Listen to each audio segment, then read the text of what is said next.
He was one of the most prominent figures in the Philadelphia Mafia during the Angelo Bruno era. He's associated with the murder plot of Angelo Bruno's successor in the 1980s. He was a Mafia Capo, a multi-millionaire. He was Frank Chickie Narducci Sr.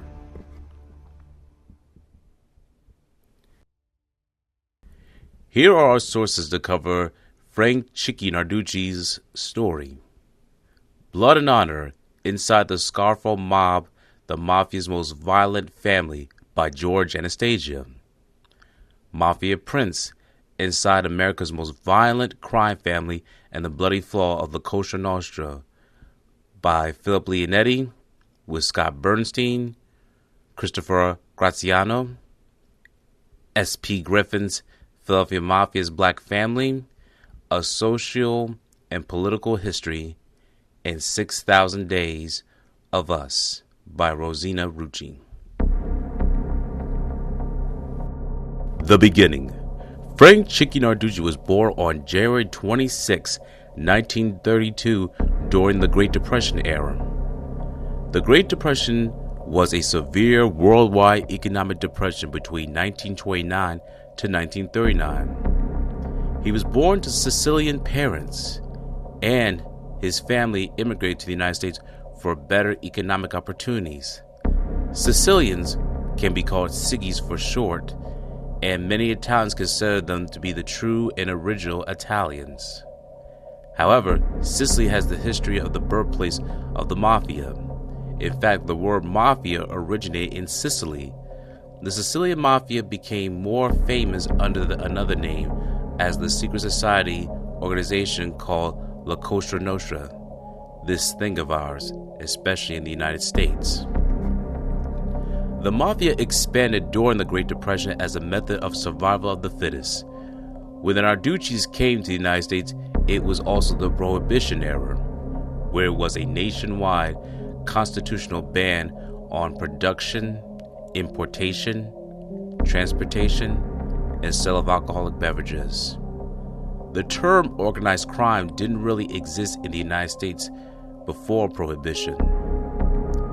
Criminal gangs had run amok in the American cities in the late 19th century, but they were mostly bands of street thugs running small-time extortions and loan-sharking rackets in predominantly ethnic Italian, Jewish, Irish, and Polish neighborhoods. Frank Chickie Narducci would reside in Philadelphia. He would later become a made member under the crime family. He would later be tied with the godfather of Philadelphia, Angelo Bruno, in his beginning of his Mafia years. He would start as being Angelo Bruno's driver and would eventually rise to the higher ranks. The Rise. According to S.P. Griffin's Philadelphia's Black Mafia, A Social and Political History, the article stated this: police also questioned Frank Chickie Narducci, one of the fast-rising and most powerful men in the Bruno organization, and a veteran loan shark with a gambler with 21 arrests at the time. When he was asked about the Black Mafia beatings and territorial disputes, Narducci told authorities, "If you shoot two, the rest will learn," and assured authorities he would handle anything which concerned him. Rosina Rucci was the love interest of Salvatore Salvi Testa, who was a made member of the Philadelphia crime family, who was connected to the Philadelphia Mafia.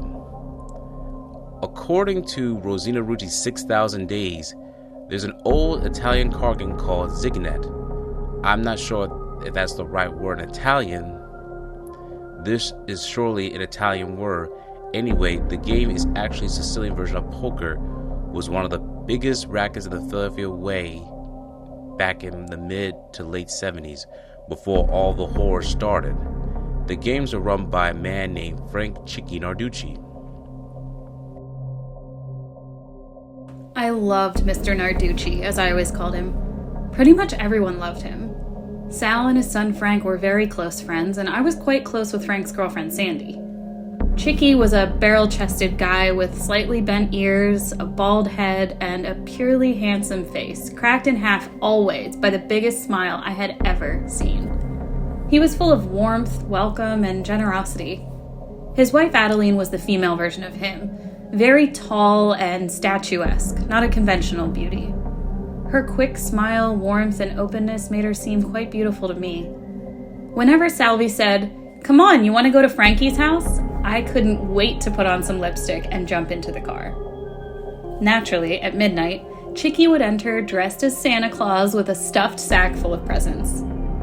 Back to Chicky's Zigonet games, the action all happened in a little old converted garage in South Philadelphia, somewhere around 7th and Wharton. Who remembers now? I remember walking into a dark doorway, no signage, no light, no nothing, saying, "Sal, where the hell are you taking me?" Don't worry, it's just Chicky's place. You'll see, just hold my hand. According to the former Mafia member Philip Leonetti's book, The Mafia Prince, he stated this kid Louis DeMarco was robbing Chickie Narducci's crap games in the Philadelphia area. Chickie Narducci was one of Angelo Bruno's top guys. His crap games brought in a lot of money for the family. So Chickie Narducci goes and sees Philip Testa and Angelo Bruno and makes a beef about what is going on. Philip Chicken Man Testa was the underboss of Angelo Bruno.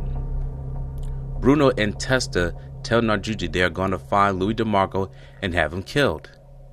Disrespecting a made guy is against the rules, and Chickie Narducci was a made guy. So what happens is, Philip Testa waits a week before calling my uncle and telling him that he wants us to kill Louis DeMarco for robbing Chickie Narducci. Phil Testa and Chickie Narducci had a kind of a love-hate relationship. They were always on again, off again, and at the times they were having problems, so Phil Testa was kind of dogging it. My uncle was unhappy because of Phil Testa waited a week and didn't tell me right away. My uncle wanted people to know what kind of people we were. That if we were asked to kill someone, we would do it right away, without any hesitation. Our philosophy was bang bang, and that was that. So my uncle assigned the killing to me, Philip Leonetti, and Vincent Falcone so we can prove to my uncle and guys like Ange and Phil Testa that we were killers, and that we were serious men like my uncle. And with DeMarco killing under his belt, Philip had just graduated in the big leagues. Chickie Narducci came down to see us, to thank us that what we have done. My uncle was ecstatic and then proceeded to kill Louis DeMarco. Philip Leonetti had made those promised. And with the DeMarco killing under his belt, Philip had just graduated into the big leagues. Chickie Narducci came down to see us, to thank us for what we have done. My uncle was ecstatic. The killing had enhanced us, not only our reputation within the mob, but mine as well. The guys in Philly knew that we were that we were killers, real gangsters. It's what my uncle wanted, ever since he was around Skinny Razor. Joseph Scalit was a member of our organization who was based in the northeastern Pennsylvania. He was part of Sant'Idone's regime. Joseph Scalit reached out to Alvin Feldman and tell him that he wants him to help him in torturing a warehouse in Pennsylvania. And Alvin Freeman goes for it, thinking it's a score. The guy never turned down an opportunity to make money. My uncle used to say, "This sucker is so greedy, he'd kill his own mother for $200. So once Scalit gets Alvin to the warehouse, Sant'Idone, Chickie Narducci, and Chicky Ciangalini run up on him and start roughing him up. Sant'Idone grabs him from behind, and Chickie Narducci goes to stab him with an ice pick. But Alvin gets away, and Chicky ends up stabbing Santo. As Alvin runs away, Ciangalini grabs him, and Ciangalini is a big and strong as an ox. The king of the Jews didn't have a chance. Chicky ends up killing him with an ice pick, with Ciangalini held him, and they dumped his body down the sort of the sewers of the woods. When my uncle heard the details, he loved it. He said, "I hope the rats in that sewer ate the eyeballs out of his head. Chicky Narducci and Chicky Ciancaglini was one of Ange's top guys, one of his top ers. He too was a hard-headed Siggy. At the time, Chicky Narducci was also having problems with Phil Testa again. Ange was trying to get us to line up against Phil Testa so they could take him out and make Chicky Narducci the underboss. My uncle listened to all this and says to Bruno, "What do you mean, which side I'm on? This is una familia, one family. Let me think over it. In La Costa Nostra, you are either a racketeer or you're a gangster. Ange was a racketeer, we were gangsters." My uncle stated, sensing that these things were changing with him and Ange after he turned him down on the Phil Testa plot. My uncle started to call Ange Lefty because he would always throw us a curveball. My uncle would come back from a meeting and say, "Lefty threw us another curve," little stuff like that. I know that at the time Chicky Narducci was in Ange's ear, talking subversive about Phil Testa. You'll see, Chicky Narducci was a multi-millionaire, but he wanted power. The money wasn't enough for him. He wanted Ange to make him the underboss so that he could take over the family and when Ange retired. It was just like my uncle said with these Siggies. It's always greed and treason. They were treacherous people by their own nature, my uncle would say. It's in their blood. The betrayal. However, trouble emerged among the members of the Philadelphia crime family. Narducci's boss, Angelo Bruno, was killed in 1980, causing friction amongst Bruno crime family soldiers. Bruno's successor, Philip Chicken Testa, took the reign as boss of the family. However, Frank Chicky Narducci has been reported to be enemies within the team. Narducci was reported to have a lot of money, but not a lot of power. When Bruno was living the final moments of his life, he was at odds with his underboss, Philip Testa. Bruno was expected to demote Testa and make Narducci as his underboss. However, Bruno was killed before getting the approval of the commission.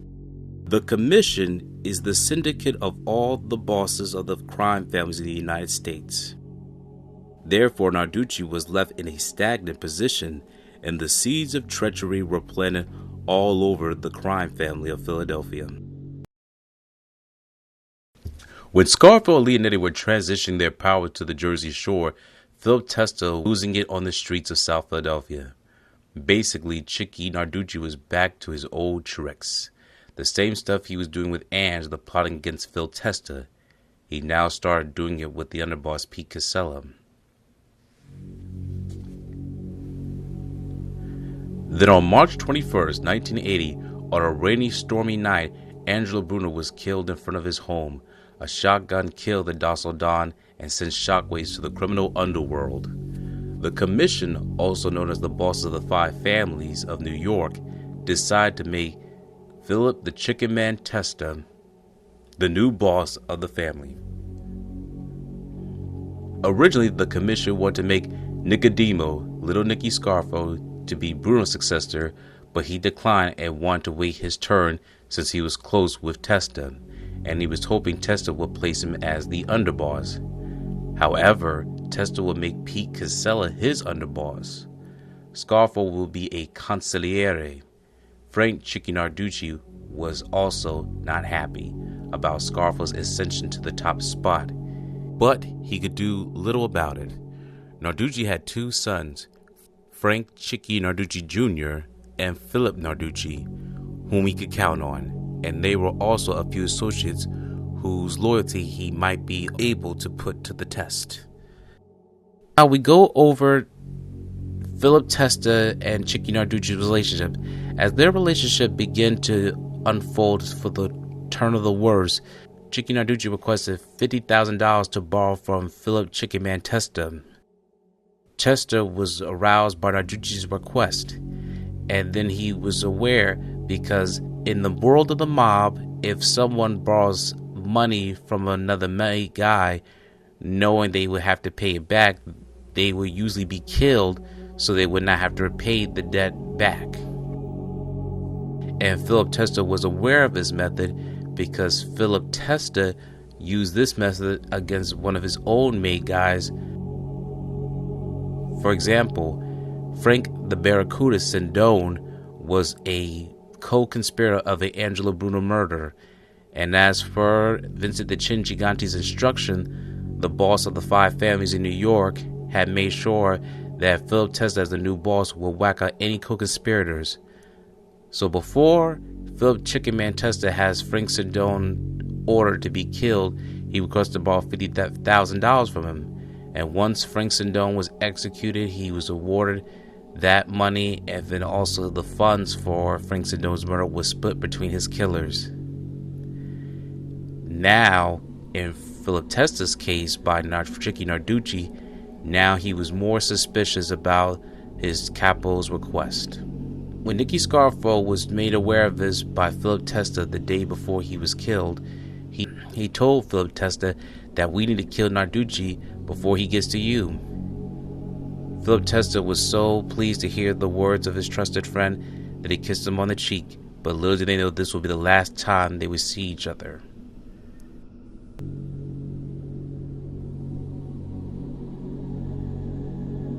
As a result, Philip Testa was killed by a bomb placed under his porch.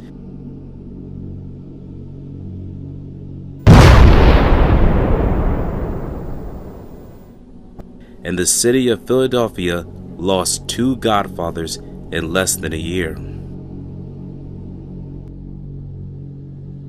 By the time Philip Testa's funeral was being arranged, Frank Chickie Narducci was there, along with all the other members of the Philadelphia crime family from Atlantic City and South Philadelphia, come to Philip Testa to arrange the funeral and wake. And Frank Chickie Narducci said, "Nick, isn't this awful? Those no good Irish did this to our friend." As Nicky Scarfo did not believe Frank Chickie Narducci's statement. He was already aware that Philip Testa told him that he felt that Chickie Narducci was making a move to kill him. So therefore he plays dumb and says, "What can we do, Chick? We just need to see what happens." Chickie Narducci was then unassured to what Nicky Scarfo was saying. Chickie Narducci comes up to my uncle and says, "Pete Casella wants to see you after a way to sort some things out. We want you to come to John Capello's house." Now, John Capello, who was a captain, is Pete Casella's brother-in-law. His house is where Philip Leonetti, got made. These guys knew my uncle was making moves with the other captains, and my uncle was almost certain that Pete Casella was in on the plot against Philip Testa with Chickie Narducci. So this is it. This on the other sit down with my uncle. My uncle tells Chickie, "I'll be there. Me and Chucky will come."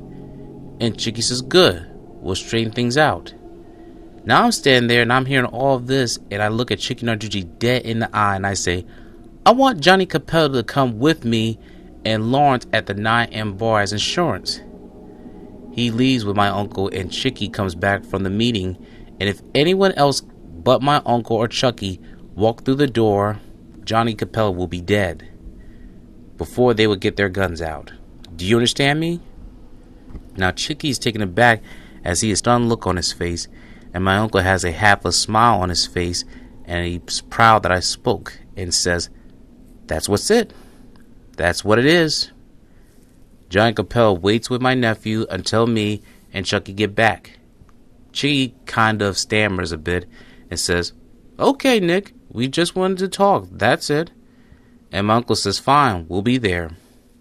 When Chickie walks away, I call him give me a look. I guess he felt that because he was a Capo regime and I shouldn't talk to him like that. But I was just a soldier, and he was right. But if these guys weren't playing by the rules, why should I?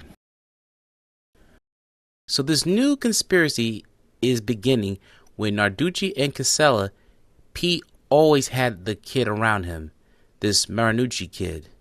He didn't get down on anything, but he was supposed to have a lot of balls, this kid. Casella just had him around, like a bodyguard. It was Chickie Narducci and Pete who planned this thing. The reason they used a nail bomb is so they wanted to make it look like the roofers did it. because they know in the mob we're not allowed to use bombs because then the FBI will get involved. So Testa gets killed, and right away Pete Casella as underboss tries to take over.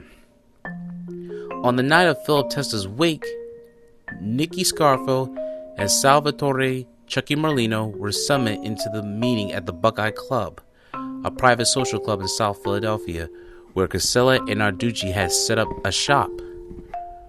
Merlino's, Scarfo's oldest friend, had been initiated into the organization a year earlier by Testa. He and his brother Lawrence Yogi Merlino, become two of Scarfo's most trusted allies. Salvatore Chucky Merlino was Scarfo's man in South Philadelphia. Lawrence Yogi Merlino, who moved to Margate, New Jersey, headed up to the construction company that literally paved the mob's way into the casino building boom and established Little Nicky as a force to be reckoned with within the organization.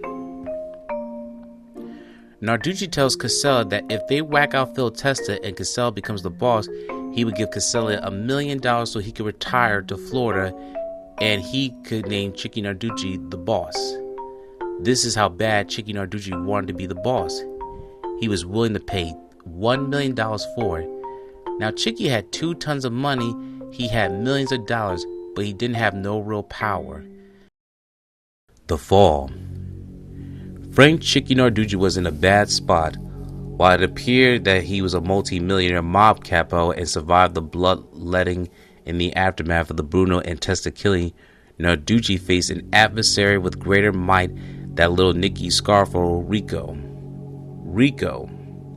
Narducci was one of the several defendants named in a 1980 racketeering indictment brought by the U.S. Attorney's Office in the Philadelphia aimed as dismantling the Bruno crime family. The RICO, also known as the Racketeering Influence Corrupt Organization statute, had become the federal government's most reliable weapon in the war against organized crime. Within the scope of a RICO prosecution, the government first had to prove the defendants were members of the organization and the organization had engaged in illegal activities. The government had to show that each defendant had participated in at least 2 predicate crimes on behalf of the organization. Predicate crimes covered under the RICO statute including facilitating illegal gambling operations, loaning money at usury rates, the trafficking. The RICO indictment charged Narducci originally, including Angelo Bruno and Philip Testa, but both men had died before the case was brought to court. Jury selection began on January 4, 1982, inside the federal courthouse located on Market Street, a few blocks away from Philadelphia's Old City neighborhood, which is one of the most historic areas in the United States, home of the Liberty Bell and the world-famous Betsy Ross House. Old City is where the Declaration of Independence was first read and the Constitution of the United States was written. In all the likelihood, none of this was on Chickie Narducci's mind, as he and several co-defendants left the courthouse after an exhausting 4th day of jury selection. But Pete Casella had fled to Florida, taking with him any hope of alliance with New York. Casella had taken his best shot and failed. He managed to survive. If living dispute in Florida with his daughter being considered survival, but he was no longer a player. When Chickie Narducci and Pete Casella's plan failed to kill Nicky Scarfo and Chucky Merlino, Nicky Scarfo had an ace up his sleeve, because when he told them that he had a meeting with Vincent the Chin Gigante and the whole 5 families of New York, they were shocked, and therefore they decided not to initiate of killing Nicky Scarfo and Chucky Merlino when they were at Johnny Capello's house. Therefore, Pete Casella and Chickie Narducci's days were numbered. Pete Casella was banished by Vincent the Chin Gigante to flee to Florida with his life and never was allowed to come back to Philadelphia again. And then word on the street was that only Pete Casella was banned from Philadelphia and that nobody else knew except for Nicky Scarfo, Philip Leonetti, Chucky Merlino. Pete Casella had to give up all the names that were involved in the co-conspirating of Philip Chickie Man Testa. Pete Casella had given up Frank Chickie Narducci, Rocco Marinucci, and the kid that Rocco knows.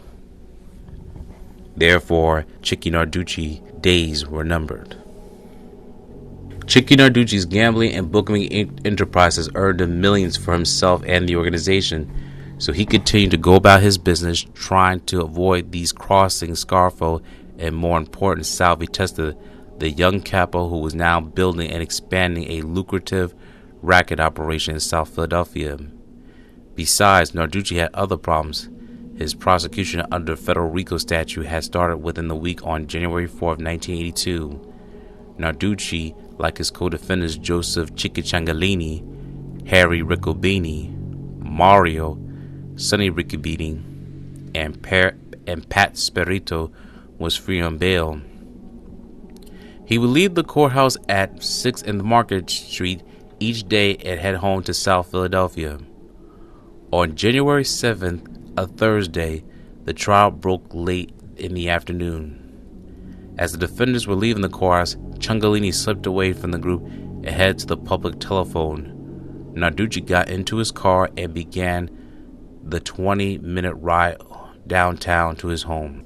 The kind of justice that Narducci was to face was not our nation's forefathers had in mind. He drove his car around the four-way intersection between Curtin and Juniper. Law enforcement officials can only speculate about whom Ciancaglini called and what was said. What the investigators know, it was before 6 p.m. Narducci was violently and permanently served from the RICO case.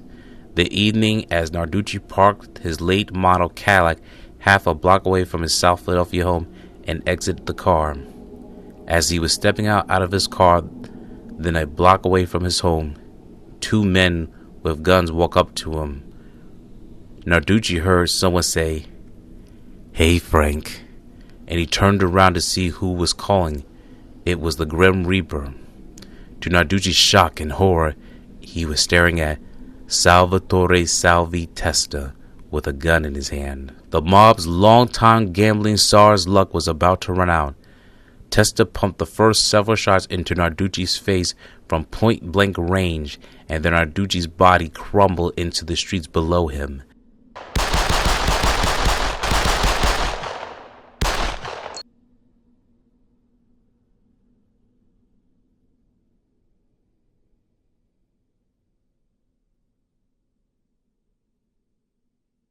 Police say it happened around 5:45 this evening, about 1.5 hours after he left his federal racketeering trial in Independence Mall.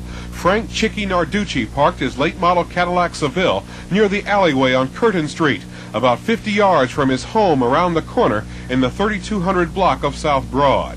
As he got out of the car, police say, shots rang out. Narducci was hit 9 times. He was carrying $800 in cash and checks. We have no witnesses this time, Vernon. We don't know. We know that we've been hit with multiple gunshot wounds. We know that he was in court until late this afternoon. We know this is where he usually parks every night. And so yet another classic mob hit here in South Philadelphia. The top 4 members of the old Bruno gang are all dead now. Police sources tell me that they believe that the New York mob is responsible. They speculate also that Atlantic City is still the disputed turf. Vernon Odom, Channel 6 Action News in South Philadelphia. But unlike previous suspected mob hits, Insorello did not have a known criminal record and was not suspected as a key mob figure. His only known brush with the law was a federal indictment charging him with falsifying Army records. How's your health these days? Not so good. But it was a 12-gauge shotgun and not poor health that killed off 69-year-old Bruno. So the wars began, and of these 3 men who took control after Bruno's death, only Scarfo is left. Philip Chicken Man Testa, blown up by a bomb on his front doorstep. Frank Chickie Narducci, shot 10 times. Experts say what's at stake is control of numbers rackets, loan sharking, and drugs. Scarfo is said to want it all, and the battle has... Testa and another gunman, his best friend and right-hand man, Joseph Joe Pungatore, would empty their guns into Narducci's fallen body as he lay bleeding and helpless, wedged between his car and the curb, struck in the gutter. When it was over, Narducci was dead, having been shot 10 times in the face, head, neck, and chest. Salvi was on cloud 9 after he killed Narducci. That's how much he hated him for what he had done to his father. He would brag about it and said, "I made sure he knew it was me, and I gave him a second so he knew what was coming. You shouldn't have seen the look on his face when he knew I had him." The revenge of killing Chickie Narducci could be justified by Narducci's involvement in the bombing death of Philip Testa. But Scarfo's next killing seemed to be rooted in only pure evil and vindictiveness. Narducci died bleeding in the gutter. Several years later, Caramandi, Nick the Crow Caramani, Thomas Del Giorno identified the shooters in the Narducci killing as Salvatore Testa and Joey Pungatore. Testa fired the first shots and later bragged to Del Giorno that he waited until Narducci was looking him in the eye before opening fire. "I wanted to see it coming," said Testa, who asked Scarfo for the Narducci contract in order to avenge his own father's death. Scarfo was only happy to oblige. It was a time of vengeance in the Philadelphia mob, a time to settle old scores, and for some it was time to involuntarily.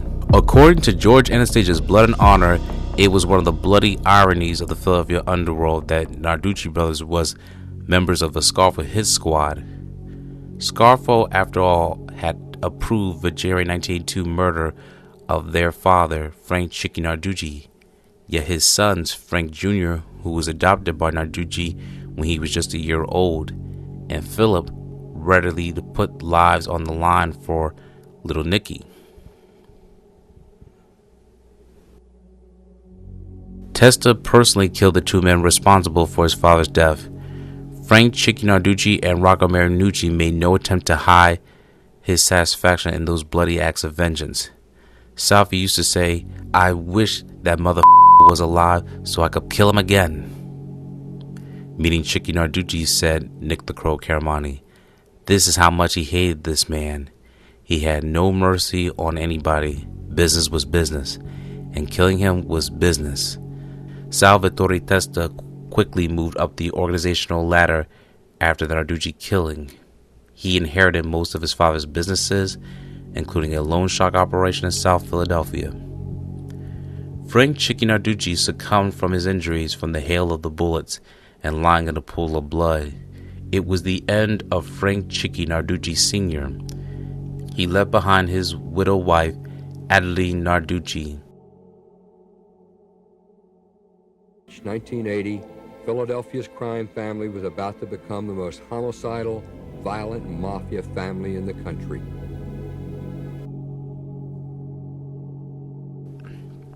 He left behind his widow wife, Adeline Narducci, his children, Susan Baldino, Philip, and Frank Chickie Narducci Jr., whom he adopted, and more. Frank Chickie Narducci's son would later work for his killer, Salvi Testa, as his street soldier for the mob. Testa told directly that he killed their father, and because Narducci Sr. killed Salvi Testa's father. Years later, Adeline Narducci's, whose sons were languishing in the Philadelphia Detention Center, began to taunt and berate Nick the Crow Caramandi, screaming and insulting the shadow and lazy summer afternoon. Her daughter joined in the verbal assault with more than a dozen sun-tanned tourists looking to the shotgun of amazement. But there was little doubt about Narducci women who recognized them. Their anger and hostility, however, probably saved his life if he had not shot it out. When Nick the Crow Caramandi was an informant, Caramandi might have not been aware that he had been spotted. Their screams set off a federal alarm. Within hours, the FBI had closed down the Ocean City condo and spirited Caramandi to another, more secure location. Frank Narducci Jr. becomes a hitman for the Scarfo family, convicted of the murder of Frank D'Alfonso and of the federal RICO charges. At the time of the book of Blood and Honor, he was serving a life sentence plus 30 years. Adeline Narducci would join her husband, Frank Chickie Narducci, passing away on January 10, 2009. Frank Chickie Narducci Jr. died on Thursday, October 10th, 2019 from liver failure. He was 66 years old. They are all buried in the family plot in the St. Peter's and Paul's Cemetery in Springfield, Pennsylvania. The cemetery is approximately half an hour away from the Philadelphia International Airport. Philip Narducci was convicted of the murder of Frank D'Alfonso and federal RICO charges, serving a life sentence plus 38 years. However, he served 25 years behind bars for racketeering and the 1985 murder of Frank D'Alfonso, a conviction he eventually tossed on appeal and was acquitted at a retrial. Narducci has been reported to walk out of the criminal lifestyle and now makes a decent living as a business owner. He is currently running a business called Chicks. The address is at 1807 Washington Avenue, Philadelphia, Pennsylvania. 19146 is the zip code. We will provide the link to the website in the description of this video if you care to support his business. Frank Chickie Narducci is gone but is not forgotten. His name carries on, as you can see today, through the restaurant, newspapers, and hopefully his business mindset can move people to a better and healthy lifestyle. This has been a story of Frank Chickie Narducci. Thank you for watching this video. Please subscribe to our channel and check out more of our content. Feel free to give your feedback and suggestions on what we should do next in the comments. This is Infinite Lee Productions. We love ya.